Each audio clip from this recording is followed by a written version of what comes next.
Oke, halo semuanya, balik lagi di podcast PPKS. Setelah sebelumnya gue sama narasumber cowok, sekarang gue kehadiran seorang narasumber wanita nih. Oh ya, wanita cantik lah ya, namanya juga wanita kan. Nah, boleh kenalin dirinya mungkin. Oke, halo semuanya, nama aku Marshanda. Aku dari Prodi Sistem Informasi Angkatan 24. Wih, sistem informasi ya berarti ya. Iya. Oke. Sebelumnya, kamu tahu nggak sih apa itu PPKS? Belum tahu sih. Belum tahu. Mm-mm. Tapi secara kalau aku bilang ya ini gambaran umumnya itu tentang pelecehan lah ya kita ngomongnya ya. Nah, menurut kamu POV kamu tuh kan kamu sebagai wanita ya. Pelecehan itu tuh gimana sih, kayak hal keji apa sih gitu pelecehan intinya? Oke. Menurut aku sih pelecehan itu adalah tindakan yang melibatkan seksual atau fisik ya kepada korban. Jadi dia tuh kayak sepihak dan tidak diinginkan oleh pihak lain gitu. Menurut aku itu sih pelecehan.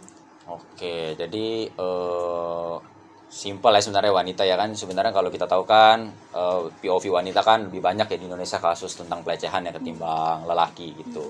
Oke. Next nih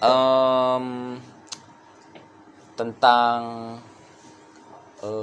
oh ya, apakah kamu sebelumnya itu punya pengalaman pribadi atau mungkin kamu pernah dapat cerita dari teman kamu yang pernah mungkin sorry ya kita sebutnya terkena pelecehan atau apa gitu?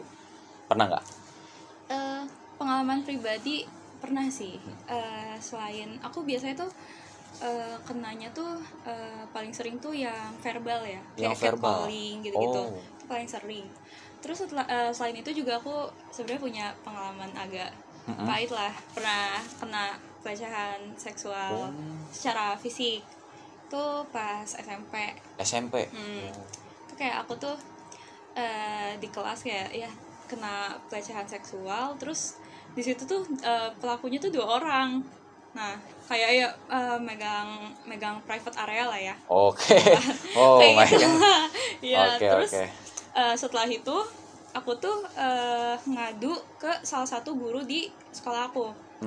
Itu kan aku ngadu, terus aku kayak bilang gitu kan, Bu, saya kena pelecehan gitu kemarin di kelas gitu. Udah saya cerita, si gurunya itu nanggepin saya tuh kayak cuma, emangnya kamu ngapain sampai kamu dilecehin kayak gitu. Nah, dari situ saya nggak jawab, udah saya kayak ya udah Bu, maaf ya, terus saya langsung pulang aja. Jadi di situ sih agak pengalaman pahit sih gitu. Padahal notabene tuh aku dulu SMP tuh pakai kerudung dan saat itu tuh beneran full cover gitu loh. Dari ujung ke ujung. Oke. Jadi dari cerita kamu ini agak ini ya, agak shock juga ya saya ya. Jadi berarti kamu SMP tuh pernah terjadi korban pelecehan secara nggak langsung ya? Iya, pernah. Oh, tapi kamu berarti pas guru kamu tanya, kamu tuh nggak berani jawab atau kamu emang takut nih ngejawab kalau saya diapa-apain gitu tadi. Jadinya kamu keep sendiri gitu atau gimana? Oke. Saya kan sebagai korban pastinya sebelum speak up ke orang lain itu pastinya kan saya banyak pertimbangan ya. Sebelum speak up itu banyak pertimbangan dan banyak pikiran lah ya gitu kan.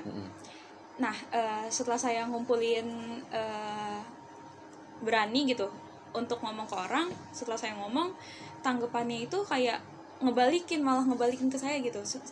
Ngebalikin ke saya yang sebagai korban kayak, emangnya kamu ngapain sampai dilecehin kayak gitu. Nah, itu dari situ tuh saya semua keberanian yang saya bangun gitu untuk ngomong pada hari itu tuh kayak langsung hancur, terus kayak sakit hati aja sih kayak. Iya.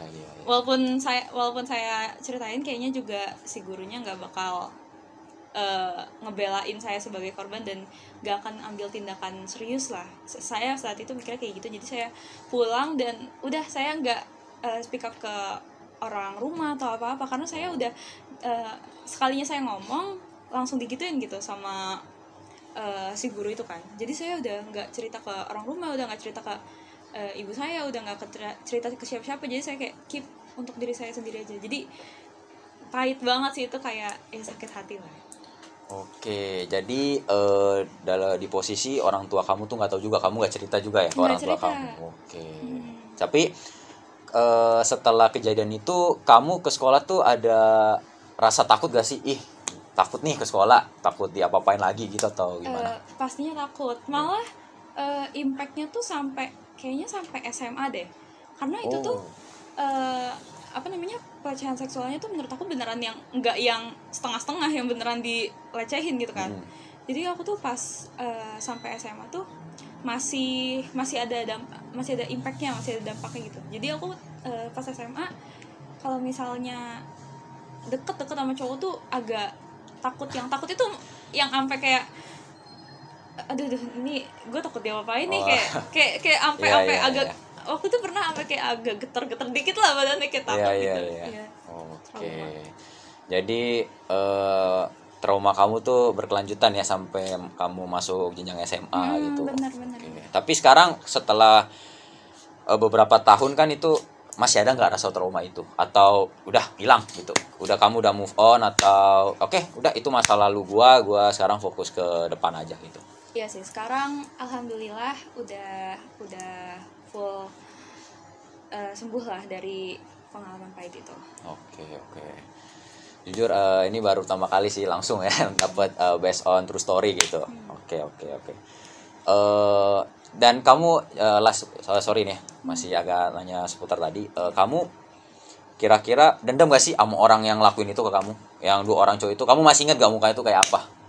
Masih ingat banget.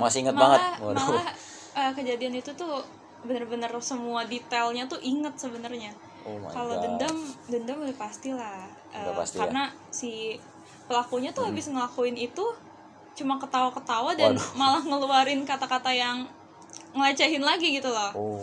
Nah jadi kayak mikir kayak ini orang abis ngelecehin cewek gak ada rasa bersalahnya sama sekali gitu. Dan untuk ke hari besok-besoknya juga dia tuh kayak ya udah kayak nggak terjadi apa-apa gitu. Jadi menurut aku kayak nggak adil aja sih. Aku sebagai korban yang kayak dapat pengalaman pahitnya, dapat lukanya, tapi si pelaku tersebut kayak ya udah ngejalanin hari normal aja. Iya, seperti biasanya, itu gak adil sih. Oke. Oh ya, mungkin kita ada sedikit video ini dulu kali tentang kasus yang ada di Indonesia pelecehan. Tolong tim. Tadi kan aku pas mau turun eskalator, aku nggak nyadar ada cowok di belakang aku. Terus dia numpahin di celana belakang.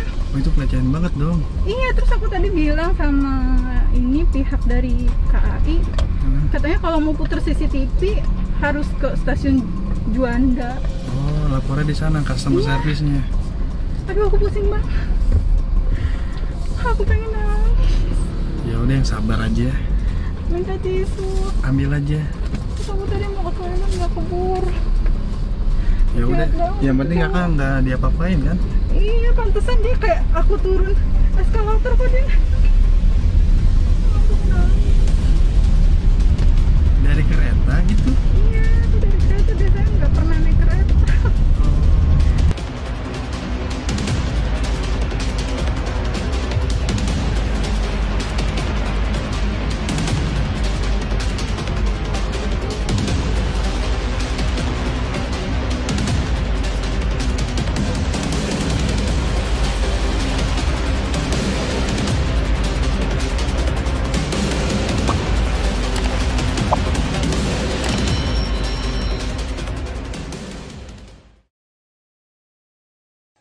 Oke. Ini kan kamu tahu kan kasus ini yang agak viral belakangan ini, yang tentang yang kereta di Tanah Abang itu, yang seorang lelaki yang mengeluarkan ya itunya lah ya ke belakang celana wanita. Nah, itu kan salah satu contoh kasus yang di tempat sarana umum nih. Nah, kamu lihat itu kayak gimana sih? Wanita, kamu sebagai seorang wanita juga pasti ngerti dong secara emosional gitu kan terhadap wanita itu. Pastinya karena aku juga pernah menjadi korban pelecehan, pastinya aku ngerasa sakit hati juga sih sebagai korban yang pernah ngerasain hal yang sama. Tapi memang gak tau kenapa ya di ruang publik gitu ya, apalagi di transportasi umum tuh jadi tempat yang kayak sering banget pelaku tuh ngelakuin pelecehan seksual terhadap korban. Karena aku sendiri juga pernah tuh pernah lagi juga. nih. Wah gila ya, Tahu ternyata ya. banyak juga ya kasusnya. Kayak capek jadi korban terus nih. Waduh, oke. Ya. Gimana tuh, sorry kalau boleh tahu? Kalau aku sih waktu itu kayak lagi di kereta gitu. Jadi tuh aku lagi kerja ya pokoknya dari Tangerang ke Jakarta Selatan. Nah, aku tuh kayak di jalan baru naik kereta nih udah kelihatan nih si pelakunya tuh udah kayak ngeliatin aku terus nih. Oke. Dan aku tuh karena sekarang aku udah aware ya sama kayak gitu, jadi aku kayak jaga jarak aja kan. Aku duduk tuh, jadi kayak aku tuh duduk di kanan, dia tuh di kiri ujung gitu lah, agak jauh. Nah terus turun di stasiun mana, jadi sebelah aku tuh kayak udah pada turun gitu kan. Nah si pelaku tuh langsung cepet-cepet duduk sebelah aku. Dan walaupun space-nya tuh kirinya tuh masih banyak, dia tuh kayak nempel gitu lah ke aku, yang beneran nempel banget gitu. Nah udah kayak gitu, aku belum berdiri tuh saat itu karena aku mikirnya kayak ya sebenarnya kalau boleh tahu tuh kalau dikasih tahu tuh kayak kalau misalnya lagi di posisi jadi korban ya, kalau kayak gitu tuh agak ngeblank gitu sebenarnya. Kayak gak langsung ambil ada rasa tindakan takut banget lah. gitu ya. Karena ngeblank dulu nih, ini kenapa sih, nih ada apa gitu kan. Nah aku kayak diem gitu, terus si korban tuh kayak modusnya ngajakin ngobrol penumpang di sebelah kiri, aku kan di sebelah kanan. Nah kan dia nempel banget nih. Nah tangannya tuh udah mulai ke bawah gitu, udah kayak mau megang aku gitu. Nah aku langsung berdiri, terus aku salahnya di situ nggak speak up, nggak teriak. Aku berdiri, terus stasiun selanjutnya aku langsung turun. Terus aku dari situ padahal masih jauh ya ke tujuan tempat kerja aku, kayak ngeluarin kayak ongkos kayak 50.000 Gojek aja lah daripada masih di kereta sama orang yang sama itu sih. Kayak nggak tahu ya kenapa ya pelaku tuh tempat empuknya tuh kayak di tempat-tempat umum ya. Iya. Oke, jadi emang kalau kita tahu kan di tempat transportasi umum kan, terutama kayak di KRL atau Transjakarta kan itu rawan banget sih sebenarnya. Makanya di Transjakarta juga ada tempat khusus wanita kan yang kita tahu.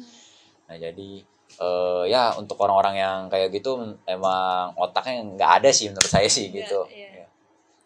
Itu terjadi pengalaman terbaru kamu ya ini? Iya, baru. Setelah baru. Oke. Sebelum semester 2. Oh baru-baru banget berarti belum ada setahun. Oke, kita ke next question ya. Oke. Kamu kan sorry banget udah pernah jadi korban nih. Nah, gimana sih kamu melihat ini sebagai budaya Indonesia? Kan kadang yang suka menyalahkan korban pelecehan, itu pandangan kamu gimana sih, pendapat kamu? Itu salah banget sih, karena menurut aku korban itu harusnya dirangkul, didengar dan dibela lah ya, bukannya ngebalikin ke si korban tersebut. Karena di mana-mana yang namanya pelecehan seksual udah pasti 100% yang salah pelakunya. Karena aku kan pernah dengar kayak si korban tuh biasanya tuh korban tuh kalau cerita atau speak up tuh seringnya dibalikin dengan pertanyaan kayak emangnya pakai baju apa gitu kan. Terus kayak emangnya lu ngapain sampai lu kena pelecehan kayak gitu. Menurut aku itu tuh kayak gimana ya, gak adil aja dan gak masuk di otak aja sih. Kenapa ngebalikin ke korban gitu? Sudah jelas itu dia tuh korban pelecehan seksual, tapi kayak malah dibalikin lagi gitu. Jadi itu juga ya gak adil lah gitu. Ya sih, jadi benar ya, nggak apa sih, budaya kita tuh memang kadang nggak logis aja gitu ya. Kita malah korban disalahin kan gitu. Oke. Nah, next question tuh ada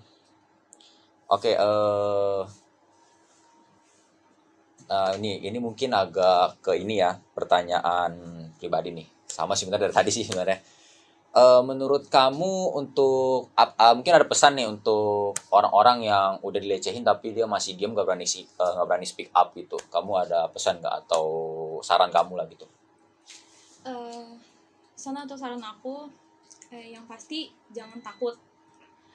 Mau itu nanti orang-orang tuh bakal bilang kayak pastinya dengan rakyat Indonesia yang kayak gini, mindsetnya masih kayak gini tuh pastinya masih ngebalikin ke si korban. Tapi menurut aku mendingan speak up dulu aja, kayak kasih tahu dulu gue tuh dilecehin gitu. Mau orang nanti bilangnya ya lagian lu bajunya gini gitu itu masalah belakangan. Pokoknya menurut aku kita harus speak up dulu sih, karena mau dibilang kayak gimana pun pelecehan seksual itu jelas salah, dan korban itu ya namanya korban memang gak ada salah sama sekali, gak ada karena si korban gini gitu jadinya si korban kena pelecehan, itu gak sama sekali bisa dibenarkan sih menurut aku. Jadi menurut aku harus speak up, harus berani speak up sih, gak usah takut mikirin omongan orang. Oke, jadi intinya kita sebagai seorang wanita harus berani speak up ya tentang apa yang mereka udah rasakan korban pelecehan. Oke, mungkin last question nih ya. Kita kan berada di kampus Pradita nih ya. Menurut kamu kira-kira Pradita tuh harus ngelakuin apa sih biar lebih aware tentang sexual harassment ini? Karena kan kita tahu pelecehan itu juga terjadi lah di mana-mana kan, apalagi di dunia kampus kan ya juga pasti banyak terjadi gitu. Kita tahu beberapa kasus. Nah, menurut kamu gimana sih biar Pradita biar bisa lebih aware lagi gitu? Menurut aku sih bikin satgas sih udah paling oke. Ini PPKS itu termasuk satgas kan? Iya benar. Menurut aku itu bikin satgas itu udah langkah yang paling oke. Jadi si satgas ini mampu menampung kayak pencegahan dan kayak pelaporan, misalnya di lingkungan Pradita ini ada yang kena pelecehan seksual sih. Dan harusnya sosialisasinya itu harus kuat ya. Jadi kayak pokoknya disosialisasikan sebaik mungkin biar semua rakyat Pradita tuh aware bahwa kita tuh udah ada satgas untuk penanganan pelecehan seksual gitu. Bagus sih dibikin satgas itu. Oke, jadi Pradita sudah ngelakuin langkah awal yang bagus lah, ya kan, intinya kita udah buat lebih lebih aware lah terhadap seksual harassment di kampus kan ya. Oke, mungkin itu aja. Sebelumnya mengucapkan terima kasih lagi ya Marsyanda udah meluangin waktunya jadi podcast kali ini. Oke, kata-kata penutup nih mungkin seperti yang kita udah dengar cerita dari narasumber kita Marsyanda. Ya, intinya berani speak up, berani ngomong, lawan rasa takut, dan jangan pernah ngerasa bahwa kita sebagai wanita sebagai korban tuh pasti disalahin. Enggak, yang penting kita berani speak up dulu aja sih gitu. Oke, mungkin itu aja. See you di next time.